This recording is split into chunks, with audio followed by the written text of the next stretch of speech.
Jerry and Susan McFalls went missing from their home in Mojave County, Arizona in January of 2018. The bodies were not located until later that fall. They were found buried in the remote desert nearly 20 miles away from their home, close to the border of Utah. Neighbors in dispute with the victims quickly surfaced as the prime suspects. David Haver had been evicted from the home after Jerry and Susan purchased the property. There was a dispute over the title, which the couple was in the process of clearing up in the courts. They were planning to sell their longtime home in the Salt Lake City metro and retire to rural Arizona. In late 2017, Jerry was shot with a BB gun and pointed to the neighbor David as the shooter. Instead, David's wife Lita took the fall. David worked as a firearm dealer, and any conviction would have ruined his career. She was charged with 2 felonies in connection with the case. Those charges were dropped due to the McFalls' disappearance. The lawsuit they filed and the property title dispute was also dismissed. Jerry's mother, Helen, had passed away a few months earlier. Part of the inheritance allegedly included ongoing payment as part of native settlement funds. With the inheritance, their own savings, and funds from selling their home in Utah, the couple was finally looking forward to enjoying their golden years. While the neighbor raised suspicion, there were other persons of interest that soon emerged. The McFalls' personal possessions, including money and firearms, remained untouched in the home. The motive was not burglary or robbery. It was apparent the persons responsible for killing Jerry and Susan had another motive. It also seemed the killers were fond of dachshunds. The door was left ajar so the victims' 2 dogs could enter and leave the residence. A small drip was left to fill a water dish for the dogs. They were not severely malnourished, and had to have been fed at some point between the victims ceasing contact on January 11th, and the welfare check on January 21st. Susan had obtained a protective order against their daughter Lori in 2014. They wrote her out of the will, leaving instead all of their possessions to their son Jerry Jr. and grandchild Macy. Now, with the passing of Helen, whoever was named in Jerry and Susan's last will was in for a significant financial gain. Lori struggled with addiction issues and became estranged from the family. She didn't have much interaction with other McFalls and, having nothing to gain from the will, was not suspected. Jerry Jr., on the other hand, was having financial struggles. He and his wife Meredy faced financial problems in the form of tax liens, unpaid credit cards, and ended up closing the bowling alley they owned. Meredy was the last known to communicate with Susan, by text. They reported the disappearance nearly 2 weeks later, after Susan and Jerry failed to return to Utah. Meredy was said to deter searches from the area where the bodies were ultimately located.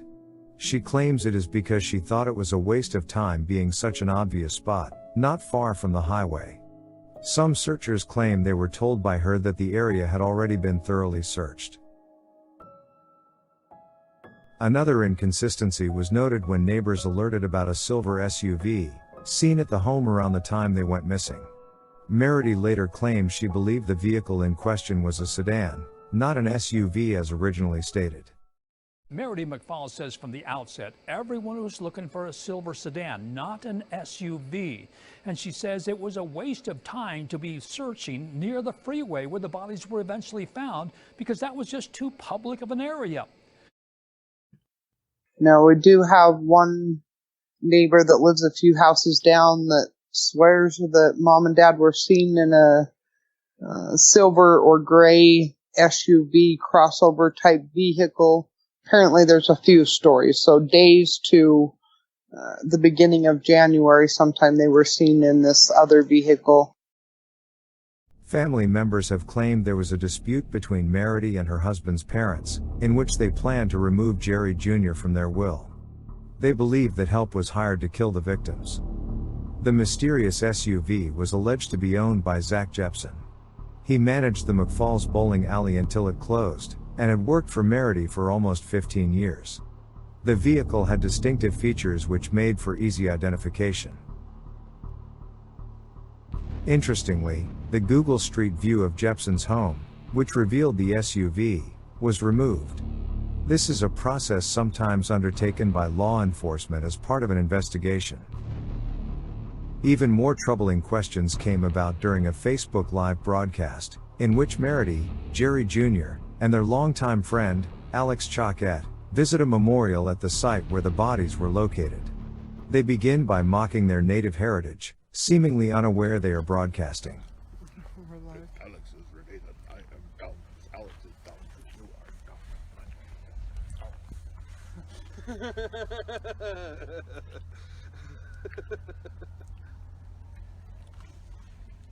Apparently Primus is a happy strand. No. We're live. Apparently Primus is a happy strand. Meredy and Jerry Jr. hired a lawyer, and, under the advice of counsel, are not willing to take a polygraph. Without further evidence, or witnesses coming forward, this case may never be solved. Any individuals discussed are presumed innocent, unless proven guilty in a court of law. The information discussed in this segment was sourced from police reports, Utah court records, news articles, and other public open sources. The views expressed in this program are those of the author, and do not necessarily reflect the views or positions of any other entities involved, including the content hosts.